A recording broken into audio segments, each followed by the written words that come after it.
I often don't fully unplug when I'm on vacation because I know the onslaught of emails is going to give me heart palpitations when I plug back in. But even with casual check ins, it's still so many emails. And while there's a part of me that just wants to highlight everything and delete without looking, I also know that, there's always that one or two emails that you need to respond to that are actually important. But the onslaught isn't just emails. Coming back from the holiday season and getting back to real life and real responsibilities, and, sometimes vacations aren't actually that relaxing, especially if you have kids. But, all of this is to say that part of my recent panic inducing onslaught has been prepping for my first Sundance Film Festival, which I'm very excited about. My short film didn't get in, unfortunately, and not unexpectedly, but I wanted to go experience Sundance, the way that it was or has been since its inception over in Park City before it moves to Boulder, Colorado. And it's interesting because I've always been waiting to go to Sundance with a project, and I know a lot of people disagree with that or encourage people to go, and obviously I don't have a project there now, but I'm actually kind of glad that I've waited this long because I actually have a lot of people now that I know who are going to be there. So that kind of makes me feel a little bit more comfortable going into this kind of massive festival, which can be just overwhelming. And I've been to other big festivals like Cannes and South by Southwest, so I just know how overwhelming those things can be. And Sundance feels, it just has so much myth, in my life and in every filmmaker's life.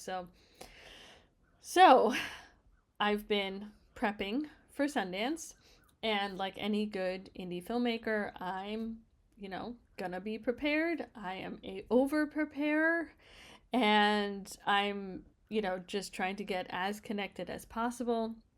So what I've been doing is connecting with the various groups that I know. So if you know any organizations or people, or if you're an alum from somewhere or nonprofits or different things like that, connect with them.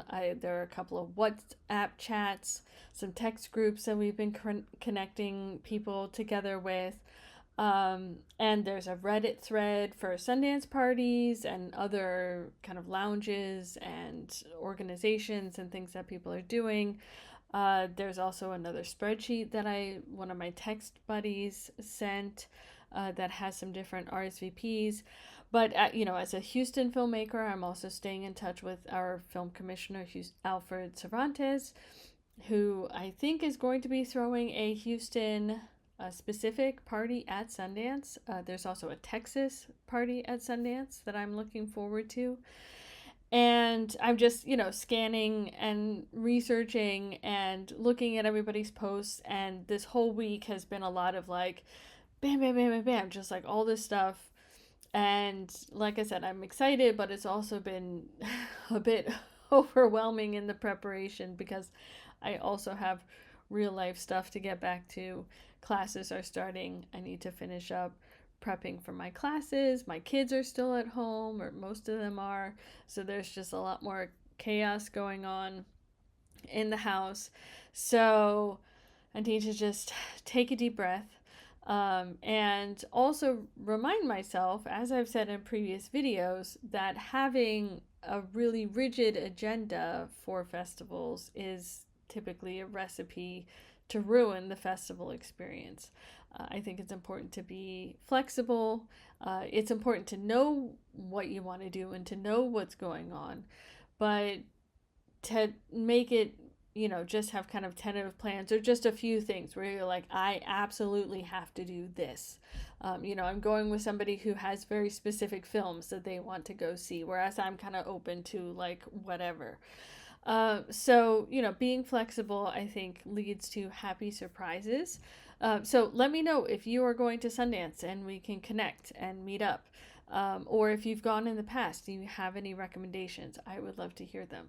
And I will definitely be reporting on the flip side of Sundance in a couple of weeks. And otherwise, I hope everyone's New Year is getting off to a good start.